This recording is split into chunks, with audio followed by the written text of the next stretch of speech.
अस्सलाम वालेकुम my YouTube family, कैसे हैं सब? आई होप माशाल्लाह सब ठीक ठाक होंगे। अल्हम्दुलिल्लाह जी, हम भी हैं बिल्कुल ठीक। और यहाँ पर जी सारी पैकिंग हो गई है कंप्लीट और हम निकल रहे हैं जी पाकिस्तान के लिए। मैं और बच्चे सब जा रहे हैं और फ्लैट को जी मैंने कर दिया है बंद। अब मैं आपको बताती हूँ कि असल में रीज़न क्या था। गाड़ियाँ यहाँ पे आ गई हैं, सामान था बहुत ज़्यादा, बड़ी वाली टैक्सीज मंगवाई थी। यहाँ पे सब एक दूसरे को मिल मिल के रो रहे हैं क्योंकि अभी जो है वो पक्का पक्का शिफ्ट होने का इरादा किए। अल्लाह को जो भी मंजूर होता है, जो भी होता है आपकी बेहतरी के लिए होता है। अल्लाह ताला के जो फ़ैसले उनमें कोई ना कोई आपकी बेहतरी होती है। बस कुछ इश्यूज़ ऐसे आ रहे थे यहाँ पर रहते हुए जिनको यहाँ पे रहते हुए सॉल्व नहीं किया जा सकता था। उसमें सबसे बड़ा एक रीज़न आ रहा था अहमद की स्टडी का। जन्नत एहसन तो पढ़ ही रहे थे माशाल्लाह वो तो अपना, लेकिन उसका मसला ये था कि लास्ट ईयर भी उसका एडमिशन नहीं हुआ था। उसमें सर्टिफिकेट इश्यूज़ आ रहे थे, वो सब मैंने क्लियर करवाया। सब जो हैं वो लेके आई और सब मैंने पेपर्स रेडी किए।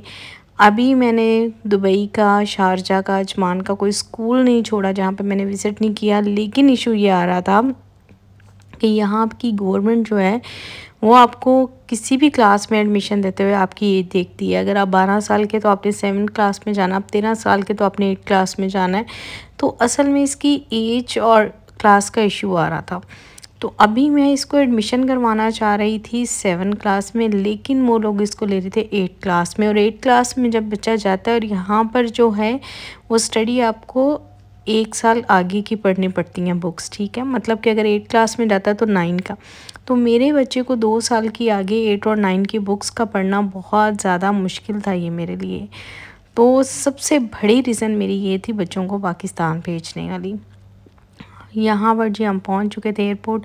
सामान मैंने सारा जितना भी था वो सब मैंने वाइंड अप किया यहाँ से, क्योंकि मुझे अपना फ़्लैट जो है वो भी ज़ाहिर है जब बच्चे जा रहे हैं तो मैं इतना बड़ा फ़्लैट रख के क्या करूँगी। तो मुझे अपने फ़्लैट का कॉन्ट्रैक्ट ख़त्म किया मैंने और इसको भी मैंने चेंज करना है।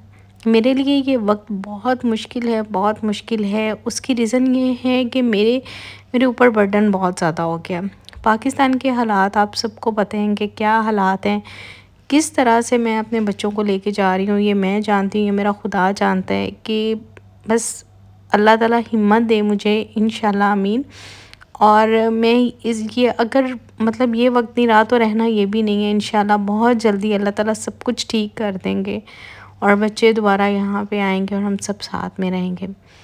लेकिन मैं एक ही चीज़ एक टाइम में कर सकती हूँ, या तो फिर मैं बच्चों के साथ पाकिस्तान शिफ्ट हो जाऊँ और मैं वहाँ पे रह के तो सारा देखूँ। लेकिन फिर मसला ये है कि बच्चों की पढ़ाइयाँ, उनका फ्यूचर, उनकी फ़ीस, घर का खाना, ग्रोसरी सब कहाँ से आएगा, ये सब करना मुश्किल है। या तो मैं अपने बच्चों के लिए कुछ कमा सकती हूँ या फिर उनके साथ बैठ सकती हूँ। मेरे लिए दोनों ऑप्शंस में से किसी एक को चूज़ करना है।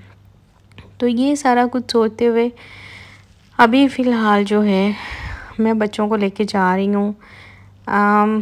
बहुत बहुत दुख भी है इस चीज़ का। और क्योंकि आ जा रहे थे सब, अभी इनके वीज़े हैं माशाल्लाह, लेकिन बहुत जल्दी ख़त्म हो जाएंगे। पता नहीं मैं रीन्यू करवा पाऊँगी या नहीं, मुझे कुछ भी अभी पता नहीं है। आने वाले वक्त में सब पता चलेगा क्या होता है क्या नहीं होता।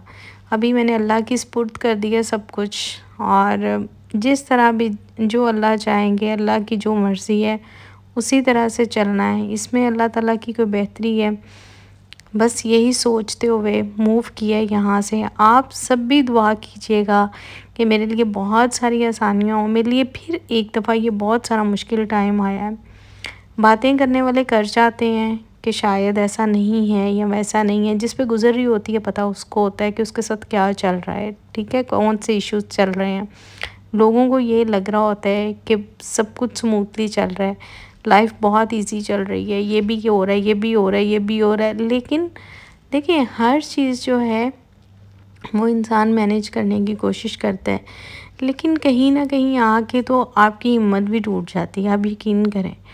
तो खैर अल्लाह ताला बेहतरीन फ़ैसले करेंगे इंशाल्लाह, और आगे भी हमारे लिए बेहतरी होगी। आप सब भी दुआ कीजिएगा कि ये जो टाइम है ना हमारा, ये बहुत अच्छे से गुजरे। बस मैं यही कहूँगी कि हमारा टाइम अच्छे से गुजरे, तो इंशाल्लाह ताला इनके वहाँ पे एडमिशन्स करवाऊँगी अभी सबके, और इनकी स्टडी जो है वो कंटिन्यू रहेगी।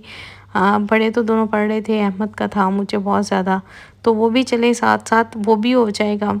उसके बाद ये है कि मुझे वापस आना है, मुझे ये फ़्लैट ख़त्म करना है और आके फिर मुझे ज़ाहिर है कुछ ना कुछ और करना है। जो भी मैं करूँ, फूड से रिलेटेड कोई काम करूँ या कुछ भी और करूँ, वो मैं जब वापस आऊँगी तो फिर देखूँगी मैं कौन सा काम करती हूँ।